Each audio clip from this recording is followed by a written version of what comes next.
Assalamualaikum warahmatullahi wabarakatuh. Oke, berjumpa lagi dalam pembelajaran kita terkait dengan masalah transportasi.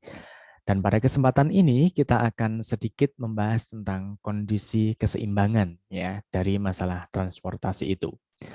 Meskipun pada sebelumnya saya sudah sempat menyinggung gitu ya, di mana ketika kondisi ini seimbang, maka harus antara permintaan dan penawaran itu jumlahnya sama.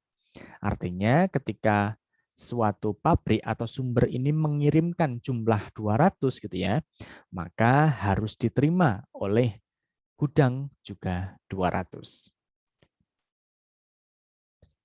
Nah, ini akan terbagi menjadi dua paket ya. Yang pertama adalah kondisi kesetimbangan, kemudian yang kedua adalah implementasinya. Oke, kita lihat tentang kondisi kesetimbangan. Ketika kita berbicara kesetimbangan gitu ya, maka masalah transportasi ini akan disebut dengan kondisi seimbang ketika jumlah permintaan itu sama dengan jumlah penawaran. Jadi ketika jumlah yang ditawarkan itu sama dengan jumlah permintaan. Kalau berbeda, maka disebut dengan kondisi yang tidak seimbang.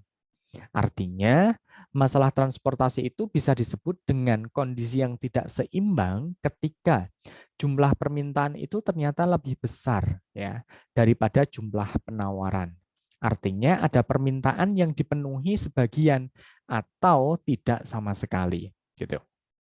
Kemudian ada juga ketika jumlah permintaan itu kurang dari penawaran. Berarti ketika jumlah permintaan itu lebih sedikit daripada yang ditawarkan gitu ya.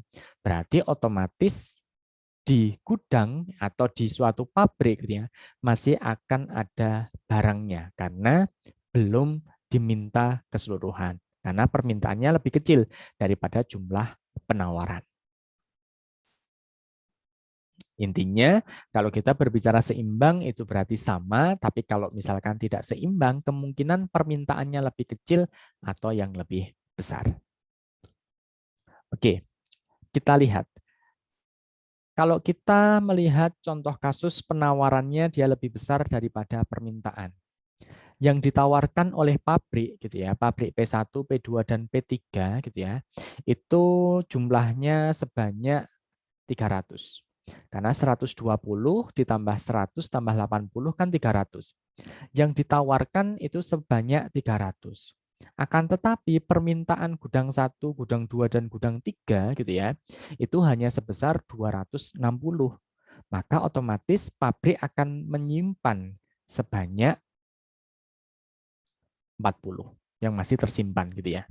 Sehingga karena kondisi antara kapasitas pabrik yang ditawarkan itu lebih besar daripada kebutuhan gudang, maka kondisi tabel yang ada di transportasi ini belum kondisi yang seimbang.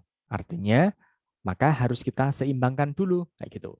Karena ada kondisi pabrik ini akan menyimpan gitu ya, sebesar 40 gitu ya. Artinya akan menyimpan sebanyak 40 gitu. Maka mau tidak mau kita harus membuat suatu variabel ya, namanya variabel semu atau variabel dummy untuk membuat biar kondisi tabel transportasi itu menjadi kondisi yang seimbang. Karena dengan kondisi yang seimbang barulah kita bisa menyelesaikannya menggunakan metode northwest corner atau metode least cost atau menggunakan metode Vogel. Nah, ketika penawarannya gitu ya lebih besar daripada permintaan gitu ya, maka kita akan menambahkan gudangnya gitu ya. Artinya kita akan menambahkan variabel dummy tapi bersisian dengan gudang di mana variabel dummy ini kemungkinan akan terisi 40 gitu.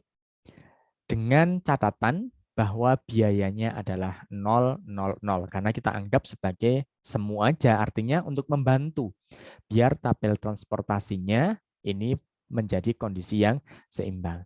Ketika sudah seperti itu, maka akan kita lihat kondisinya sudah sama-sama 300, di mana pabrik P1, P2, P3, 120, 180 itu sebanyak 300 gitu ya. Kemudian gudang 1, gudang 2, gudang 3, kemudian tambah bantuan variabel dummy sebanyak 40 ya jumlahnya. Maka 120 ditambah 60 tambah 80 ditambah 40 sama dengan 300. Ketika sudah seimbang, maka Anda boleh menyelesaikannya menggunakan metode Northwest Corner atau LC maupun Vogel. Dan hati-hati ketika peletakan variabel dummy ini. Maka harus diketahui penawaran lebih besar daripada permintaan atau sebaliknya. Karena nanti penempatan variabel dummy pun juga berbeda. Nah, kalau misalkan kita selesaikan menggunakan metode Northwest Corner, kita dapatkan biaya pengirimannya sebesar 4.400. Kalau kita berbicara Northwest Corner, berarti kita mulainya dari pojok kiri atas atau pojok kanan bawah. Nah, bisa diperhatikan seperti itu. Oke, sekarang coba kalau kita melihat ternyata penawarannya kurang dari permintaan. Artinya yang ditawarkan itu lebih sedikit gitu ya. Yang ditawarkan itu lebih sedikit daripada yang diminta. Pabrik P1, P2, P3 yang ditawarkan itu sebanyak 90 ditambah 80 gitu ya. Ditambah 60 gitu berarti sebesar 200 berapa ini? 240. 90 tambah 80 itu berarti 170. 170 ditambah 60, oh maaf 230 ya. Sebanyak 230. Nah, tapi untuk permintaannya gudangnya ternyata minta G1, G2, G3 itu mintanya sebanyak 260. Berarti otomatis pabriknya kekurangan dong gitu ya. Kekurangan sebesar 30 gitu ya.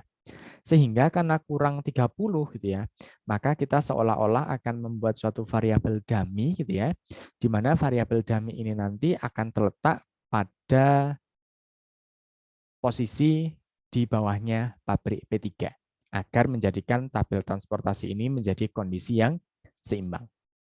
Maka bisa kita lihat gitu ya, kita posisikan variabel dummy-nya.